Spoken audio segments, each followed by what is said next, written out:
ਤੁਸੀਂ ਸੁਣ ਰਹੇ ਹੋ ਪੰਜਾਬੀ ਰੇਡੀਓ USA ਦੇ ਸਿੱਖ ਇਤਿਹਾਸ ਦੇ ਵਿੱਚ ਅੱਜ ਦਾ ਦਿਨ ਅੱਜ 31 ਅਗਸਤ ਹੈ। 31 ਅਗਸਤ ਸਨ 1700।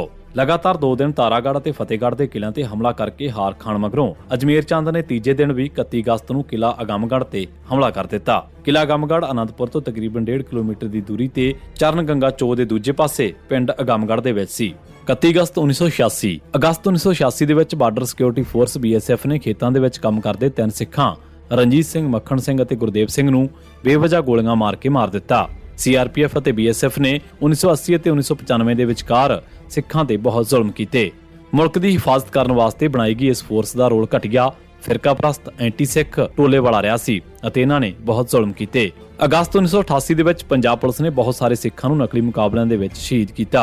ਜਿਨ੍ਹਾਂ ਨੂੰ ਅਗਸਤ 1988 ਦੇ ਵਿੱਚ ਸ਼ਹੀਦ ਕੀਤਾ ਉਹਨਾਂ ਦੇ ਵਿੱਚ ਦਲਬੀਰ ਸਿੰਘ, ਗੁਰਦੇਵ ਸਿੰਘ, ਗੁਰਦੀਪ ਸਿੰਘ ਗੀਪਾ ਵਾਸੀ ਘੱਲਕਲਾਂ ਨੇੜੇ ਮੋਗਾ, ਬਲਦੇਵ ਸਿੰਘ ਬੱਬਰ ਵਾਸੀ ਪੂਣੀਆਂ ਨੇੜੇ ਬੰਗਾ ਨਵਾਂ ਸ਼ਹਿਰ, ਦਵਿੰਦਰ ਸਿੰਘ ਬੱਬਰ ਵਾਸੀ ਠੱਠਵਾਲ ਗੁਰਦਾਸਪੁਰ ਤੇ ਕਈ ਹੋਰ। ਇਹਨਾਂ ਦੀ ਸਹੀ ਤਰੀਕ ਨਹੀਂ ਮਿਲਦੀ, ਇਸ ਕਰਕੇ ਇਹਨਾਂ ਨੂੰ ਅਗਸਤ ਦੇ ਅਖੀਰਲੇ ਦਿਨਾਂ ਦੇ ਵਿੱਚ ਸ਼ਾਮਲ ਕੀਤਾ ਗਿਆ। 31 ਅਗਸਤ 1990 ਦੇ ਦਿਨ ਪੰਜਾਬ ਪੁਲਿਸ ਨੇ ਜਤਿੰਦਰ ਸਿੰਘ ਪੁੱਤਰ ਦਿਲਾਵਰ ਸਿੰਘ ਵਾਸੀ ਅੰਮ੍ਰਿਤਸਰ ਸ਼ਹਿਰ ਨੂੰ ਇੱਕ ਨਕਲੀ ਪੁਲਿਸ ਮੁਕਾਬਲੇ ਦੇ ਵਿੱਚ ਸ਼ਹੀਦ ਕਰ ਦਿੱਤਾ। ਅਗਸਤ 1990 ਦੇ ਵਿੱਚ ਪੰਜਾਬ ਪੁਲਿਸ ਨੇ ਬਹੁਤ ਸਾਰੇ ਸਿੱਖਾਂ ਨੂੰ ਨਕਲੀ ਮੁਕਾਬਲਿਆਂ ਦੇ ਵਿੱਚ ਸ਼ਹੀਦ ਕੀਤਾ। ਇਹਨਾਂ ਦੇ ਵਿੱਚ ਨਰਿੰਦਰ ਸਿੰਘ ਵਾਸੀ ਭਾਗੋਕਾਵਾਂ ਗੁਰਦਾਸਪੁਰ, ਸੁਖਦੇਵ ਸਿੰਘ ਸੁੱਖਾ ਵਾਸੀ ਮੀਆਂਵਿੰਡ, ਜੋਗਿੰਦਰ ਸਿੰਘ ਬੱਬਰ ਵਾਸੀ ਭੱਠਲ ਭਾਈ ਕੇ ਅੰਮ੍ਰਿਤਸਰ, ਹਰਪਾਲ ਸਿੰਘ, ਬਲਵਿੰਦਰ ਸਿੰਘ, ਰਣਧੀਰ ਸਿੰਘ ਟੀਟੂ ਵਾਸੀ ਮੁੰਡਾ ਪਿੰਡ, ਗੁਰਨਾਮ ਸਿੰਘ ਗਾਮਾ ਵਾਸੀ ਮਹਣ ਮੱਲੀਆਂ, ਪ੍ਰੇਮ ਸਿੰਘ ਤੂਰ ਔਰ ਫਰੂਸ, ਸੁਖਦੇਵ ਸਿੰਘ ਕਾਲਾ ਔਰ ਬਿੱਲਾ, ਪ੍ਰੇਮ ਸਿੰਘ ਦਿਓਲ ਵਾਸੀ ਝਬਾਲ, ਜਸਪਾਲ ਸਿੰਘ ਜੱਸਾ ਤੇ ਕਈ ਹੋਰ। 31 ਅਗਸਤ 1991 ਦੇ ਦਿਨ ਪੰਜਾਬ ਪੁਲਿਸ ਨੇ ਗੁਰਜੰਟ ਸਿੰਘ ਰਾਜਸਥਾਨੀ, ਅਵਤਾਰ ਸਿੰਘ ਕੱਥੂ ਨੰਗਲ, ਰਣਧੀਰ ਸਿੰਘ ਉਰਫ ਧੀਰਾ ਪੁੱਤਰ ਚੰਨਣ ਸਿੰਘ ਵਾਸੀ ਨਸੀਬਪੁਰਾ ਨੇੜੇ ਮਾਡਲ ਟਾਊਨ ਜਲੰਧਰ ਅਤੇ ਬਾਪੂ ਖੜਕ ਸਿੰਘ ਉਰਫ ਸੁਖਦੇਵ ਸਿੰਘ ਨੂੰ ਨਕਲੀ ਮੁਕਾਬਲਿਆਂ ਦੇ ਵਿੱਚ ਸ਼ਹੀਦ ਕਰ ਦਿੱਤਾ। ਇਸੇ ਦਿਨ ਹੀ ਪੰਜਾਬ ਪੁਲਿਸ ਨੇ ਸ਼ਿੰਦਰ ਸਿੰਘ ਵਾਸੀ ਕਾਹਨ ਸਿੰਘ ਵਾਲਾ ਤੇ ਨਿਰਭੈ ਸਿੰਘ ਧੀਰਾ ਉਰਫ ਸਾਧੂ ਨੂੰ ਨਕਲੀ ਪੁਲਿਸ ਮੁਕਾਬਲਿਆਂ ਦੇ ਵਿੱਚ ਸ਼ਹੀਦ ਕੀਤਾ।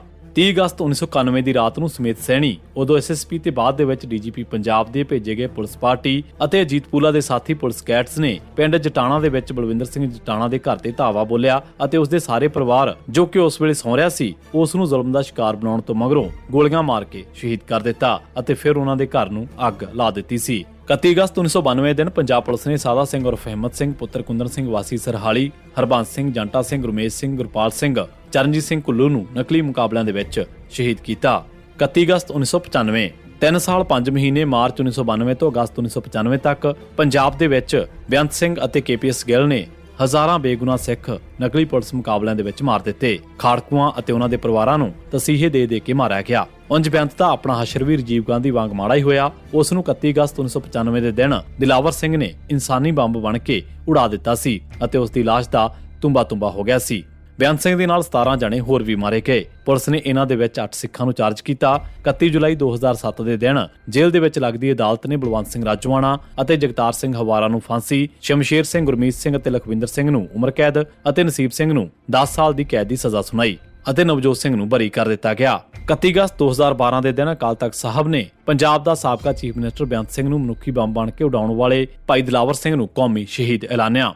31 ਅਗਸਤ 2012 ਦੇ ਦਿਨ ਲੁਧਿਆਣਾ ਦੇ ਵਿੱਚ ਗੁਰੂ ਗ੍ਰੰਥ ਸਾਹਿਬ ਜੀ ਦੇ ਸਰੂਪ ਦੀ ਬੇਅਦਬੀ ਕਰਨ ਵਾਸਤੇ ਗ੍ਰਿਫਤਾਰ ਕੀਤੇ ਗਏ ਭਈਏ ਨੂੰ ਮਨਦੀਪ ਸਿੰਘ ਸਾਹਨੇਵਾਲ ਨੇ ਥਾਣੇ ਦੇ ਵਿੱਚ ਗੋਲੀ ਮਾਰ ਦਿੱਤੀ। ਉਹ ਮਰਨੋਂ ਤਾਂ ਬਚ ਗਿਆ ਪਰ ਬੁਰੀ ਤਰ੍ਹਾਂ ਜ਼ਖਮੀ ਹੋ ਗਿਆ ਸੀ। ਇਸ ਕੇਸ ਦੇ ਵਿੱਚ ਮਨਜੀਤ ਸਿੰਘ ਨੂੰ 10 ਸਾਲ ਦੀ ਕੈਦ ਦੀ ਸਜ਼ਾ ਸੁਣਾਈ ਗਈ। 31 ਅਗਸਤ 2012 ਦੇ ਦਿਨ ਦਿੱਲੀ ਦੀ ਇੱਕ ਅਦਾਲਤ ਨੇ 29 ਸਤੰਬਰ 1981 ਦੀ ਦਲ ਖਾਲਸਾ ਦੀ ਹਾਈਜੈਕਿੰਗ ਦੇ ਕੇਸ ਦੇ ਵਿੱਚ 5 ਅਗਵਾਕਾਰਾਂ ਦੇ ਦੁਬਾਰਾ ਵਾਰੰਟ ਕੱਢ ਦਿੱਤੇ। ਹਾਲਾਂਕਿ ਉਹ ਸਾਰੇ ਪਾਕਿਸਤਾਨ ਦੇ ਵਿੱਚ ਇਸ ਕੇਸ ਦੀ ਸਜ਼ਾ ਭੁਗਤ ਚੁੱਕੇ ਸਨ। 31 ਅਗਸਤ 2020 ਦੇ ਦਿਨ ਲਾਪਤਾ ਪਾਵਨ ਸਰੂਪਾਂ ਦੇ ਮਾਮਲੇ ਦੇ ਵਿੱਚ ਅਗਲੇਰੀ ਕਾਰਵਾਈ ਕਰਦਿਆਂ ਸ਼੍ਰੋਮਣੀ ਕਮੇਟੀ ਨੇ ਦੋਸ਼ੀ ਕਰਾਰ ਦਿੱਤੇ ਗਏ ਮੁਲਾਜ਼ਮਾਂ ਅਤੇ ਅਧਿਕਾਰੀਆਂ ਦੇ ਖਿਲਾਫ ਕਾਰਵਾਈ ਦੇ ਲਈ ਕਾਨੂੰਨੀ ਮਾਹਰਾਂ ਦੀ ਇੱਕ 4 ਮੈਂਬਰੀ ਕਮੇਟੀ ਦਾ ਗਠਨ ਕੀਤਾ। ਸ਼੍ਰੋਮਣੀ ਕਮੇਟੀ ਦੇ ਪ੍ਰਧਾਨ ਗੋਬਿੰਦ ਸਿੰਘ ਲੌਂਗੋਵਾਲ ਨੇ ਇਸ 4 ਮੈਂਬਰੀ ਕਮੇਟੀ ਬਾਰੇ ਦੱਸਿਆ ਕਿ ਇਸ ਕਮੇਟੀ ਦੀ ਅਗਵਾਈ ਸ਼੍ਰੋਮਣੀ ਕਮੇਟੀ ਦੇ ਜਨਰਲ ਸਕੱਤਰ ਐਡਵੋਕੇਟ ਹਰਜਿੰਦਰ ਸਿੰਘ ਧਾਮੀ ਕਰਨਗੇ, ਜਦੋਂ ਕਿ ਇਸ ਦੇ ਵਿੱਚ ਬਤੌਰ member Shiromani committee member advocate Bhagwant Singh Sialka, advocate Baltej Singh Dhillon, ਸਾਬਕਾ ਜ਼ਿਲ੍ਹਾ ਅਟਾਰਨੀ ਅਤੇ ਐਡਵੋਕੇਟ ਮਹਿੰਦਰ ਸਿੰਘ ਗਿੱਲ ਨੂੰ ਸ਼ਾਮਲ ਕੀਤਾ ਗਿਆ। ਲਾਪਤਾ ਪਾਵਨ ਸਰੂਪਾਂ ਦੇ ਮਾਮਲੇ ਦੇ ਵਿੱਚ ਸ੍ਰੀ ਅਕਾਲ ਤਖਤ ਸਾਹਿਬ ਵੱਲੋਂ ਕਰਵਾਈ ਗਈ ਜਾਂਚ ਨੂੰ ਰੱਦ ਕਰਦਿਆਂ ਸ਼੍ਰੋਮਣੀ ਅਕਾਲੀ ਦਲ ਅੰਮ੍ਰਿਤਸਰ ਨੇ ਇਸ ਮਾਮਲੇ ਦੀ ਆਪਣੇ ਤੌਰ ਤੇ ਜਾਂਚ ਕਰਨ ਦਾ ਐਲਾਨ ਕੀਤਾ।